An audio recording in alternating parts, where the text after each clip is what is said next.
नमस्कार दोस्तों, मैं प्रदीप यादव आप सभी का बहुत बहुत स्वागत करता हूं अपनी आज की क्लास में। तो देखिए, आज की क्लास में हम लोग प्रसरण,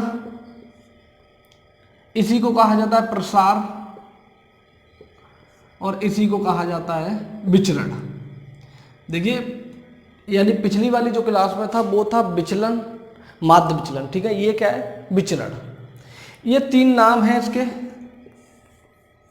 क्वेश्चन में आपको कोई भी दिया जा सकता है, और अगर आप हमारी वीडियो को पहली बार देख रहे हैं तो इससे पीछे वाली वीडियो को भी देख लीजिए, जिससे क्या होगा, तभी आपके ये समझ में आएगा। समझ में आई है बात या नहीं आई? पिछली वाली वीडियो में मैंने आपको बताया था माध्य विचलन। क्या कराया था? माध्य विचलन। अब ये माध्य विचलन, उससे माध्य विचलन से आगे का कंसेप्ट है प्रसरण।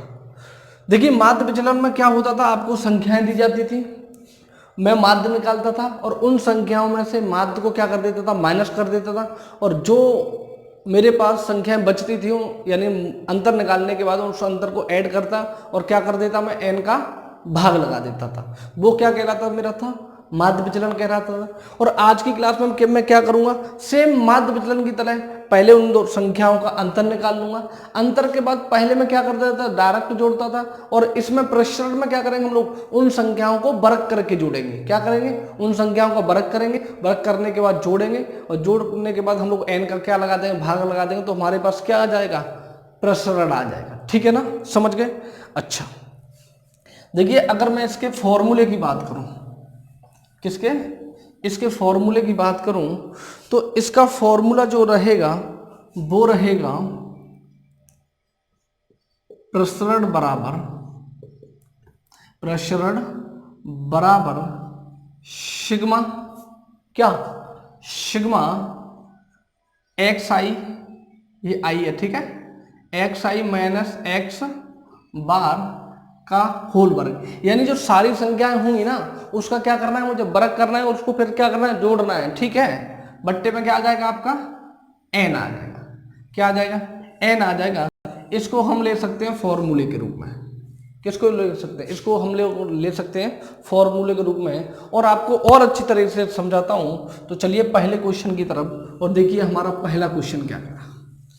ठीक है, पहला क्वेश्चन क्या कह रहा है? अच्छा, इसमें दो प्रकार के क्वेश्चन पूछे जाते हैं आपसे। एक तो आपको डाटा दे देगा और दूसरा दे देगा मानक विचलन। क्या दे देगा? मानक विचलन। तो देखिए, जो मानक विचलन का वाले क्वेश्चन हैं उसमें हम लोग क्या करते हैं कि वो प्रसरण, उसका दूसरा फॉर्मूला बनाते हैं हम लोग, तो वो होता है प्रसरण, क्या होता है, प्रसरण बराबर मानक विचलन, विचरण आएगा, मानक नहीं,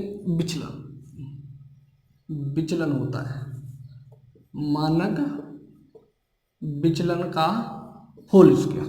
ठीक है, मानक विचलन का होल स्क्वायर। मानक विचलन में आपको अगली वाली क्लास में समझाऊंगा। अगर मैं बात करूं मानक विचलन बराबर क्या होता है, तो मानक विचलन बराबर होता है, मानक विचलन बराबर होता है प्रसरण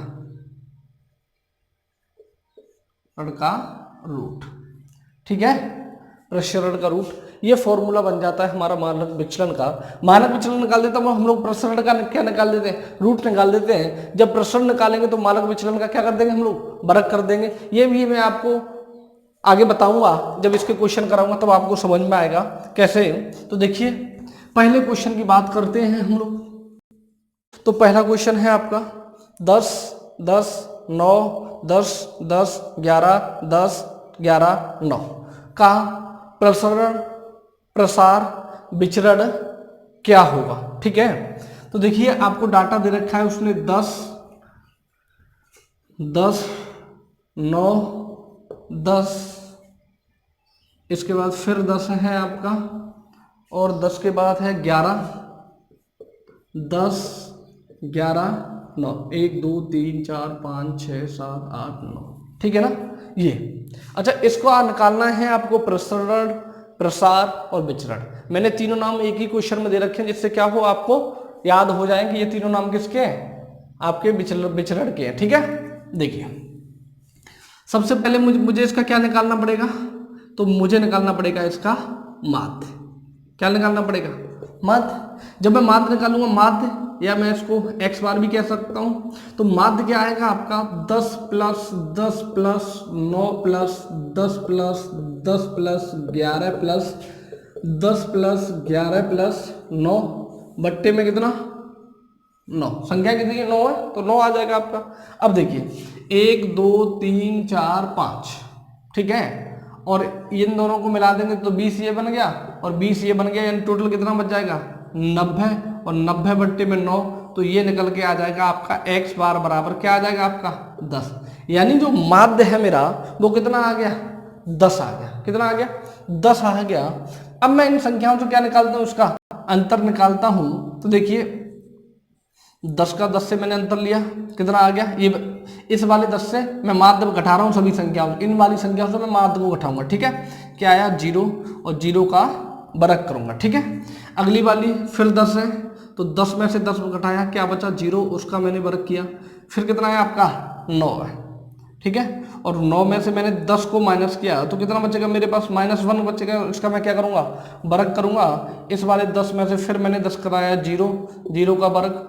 फिर इस वाले में से 10 वाले में से मैंने ये 10 माइनस किया, ये 0, इसका भी वर्ग, ये 11, और 11 में से मैंने 10 माइनस किया, तो कितना बचेगा 1 बचेगा, इसका वर्ग।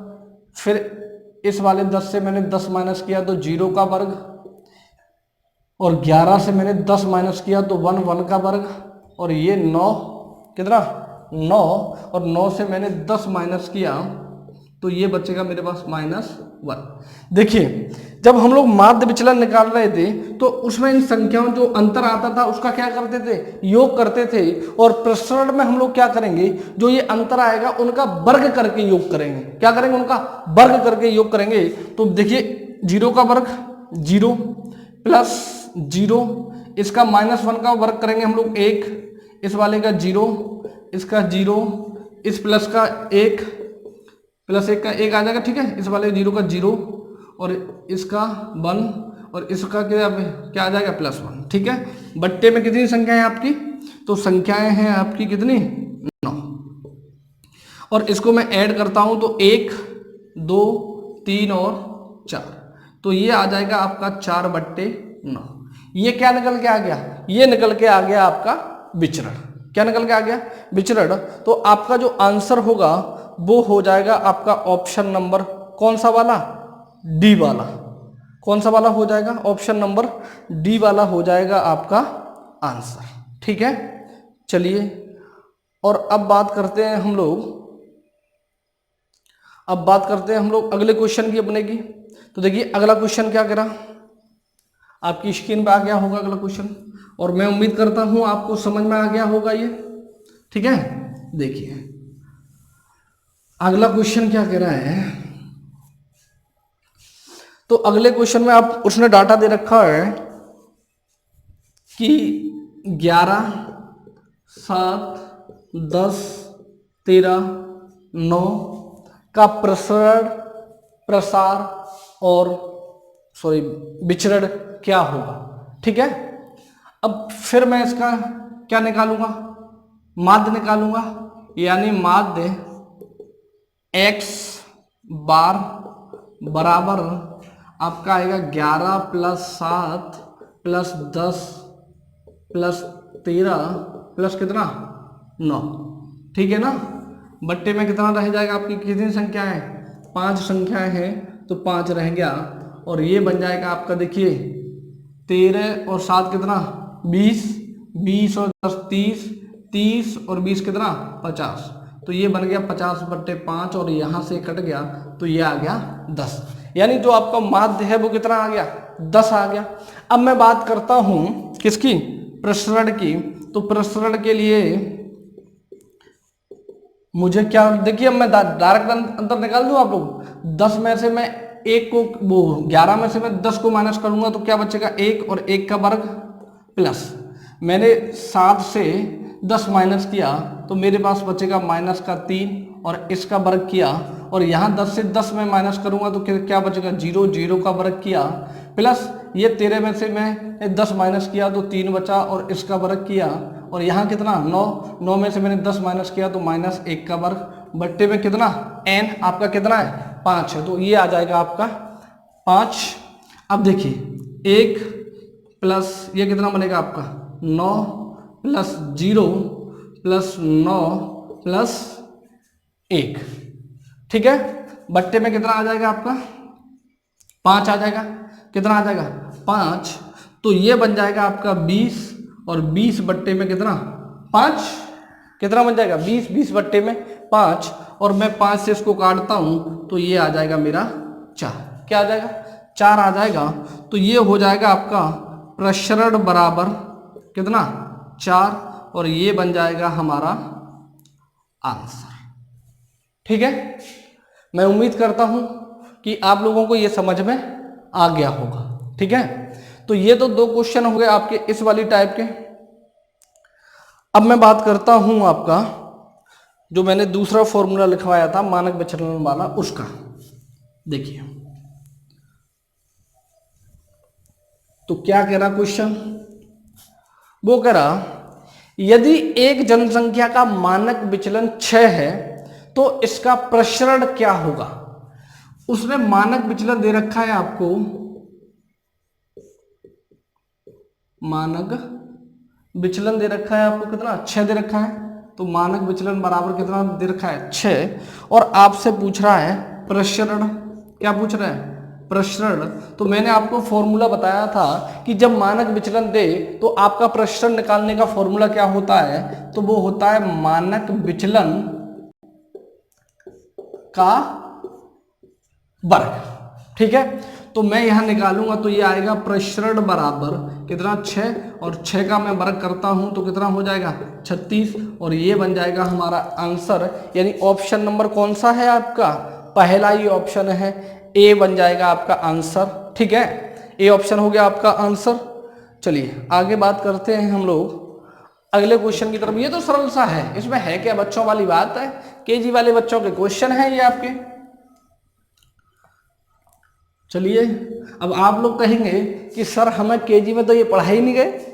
अरे आप अभी भी बच्चे ही हैं और ये केजी में ही हैं आप लोगों के, ठीक है। चलिए अगले क्वेश्चन की बात करते हैं। तो ये कह रहा यदि एक, अच्छा मेरा कहने का मतलब ये भी है, देखिए अगर आप लोग ये समझेंगे सर ये क्वेश्चन तो बहुत बड़े बड़े हैं, सर ये क्वेश्चन तो बहुत बड़े बड़े, जब आप लोग डरोगे उन क्वेश्चनों से तो आपका मन नहीं लगेगा करने में। पहले तो इतनी बड़ी हिम्मत करिए, अरे क्या है छोटा सा ही, अरे तुरंत हो जाएगा, तो ऐसे क्या होगा आपका मनोबल बढ़ेगा, ठीक है। इसलिए कहते हैं कि ये बच्चों वाले क्वेश्चन हैं आपके, समझ में आई बात है नहीं। चलिए अगला क्वेश्चन क्या कह रहा, देखिए वो कह रहा कि यदि एक जनसंख्या का मानक विचलन, यदि एक जनसंख्या का मानक विचलन दे रखा है 6.5 यानी 6.5, तो इसका प्रसरण क्या होगा, आपसे पूछ रहा है प्रसरण, ठीक है। तो आप 6.5 का क्या करोगे, वर्ग करोगे तो ये बन जाएगा आपका 42.25, निकाल लेना आप लोग, ठीक है। वैसे ऐसे भी देख सकते हैं आप लोग, देखिए अगर ये 65 होता, अगर ये क्या होता 65, तो मैं 65 का वर्ग करता 5 25 और 7 6 42, तो ये आ जाता। पॉइंट कितने के बाद आएगा, देखिए एक पॉइंट ये है तो पॉइंट कितने के बाद आएगा 2 के बाद, ऐसे निकाल दिया हम लोगों ने ट्रिक से, ठीक। चलिए आगे बात करते हैं अगले क्वेश्चन की। तो अगला क्वेश्चन क्या कह रहा, देखिए अगला क्वेश्चन बता रहा है एक स्कूल के छात्र की संख्या का मानक विचलन 8 है तो प्रसरण क्या होगा। ये भी सरल सा है, मानक विचलन क्या है, तो मानक विचलन दे रखा है आपको 8 और प्रसरण आपसे क्या कर रहा है, पूछ रहा है कि क्या होगा, प्रसरण आपसे पूछ रहा है, तो निकाल दोगे ना। और इस वाले क्वेश्चन का आंसर आप मुझे कमेंट बॉक्स में बताएंगे कि क्या आएगा, ठीक है। वैसे तो सरलता ही सभी को पता ही है, ऑप्शन आपको दे रखे हैं, आप लोग ऑप्शन से आंसर बताया करें कमेंट में, सर इसका आंसर ये होगा, तो ठीक है। ये आपका प्रेशर खत्म हो गया, सरल सा है। और अगली क्लास में मैं आपको मानक विचलन पढ़ाऊंगा। क्या पढ़ाऊंगा? मानक विचलन, जो भी क्या है इसी से संबंधित है। तो आज तक के लिए इतना ही, अगली क्लास में फिर मिलेंगे। तब तक के लिए जय हिंद, जय भारत।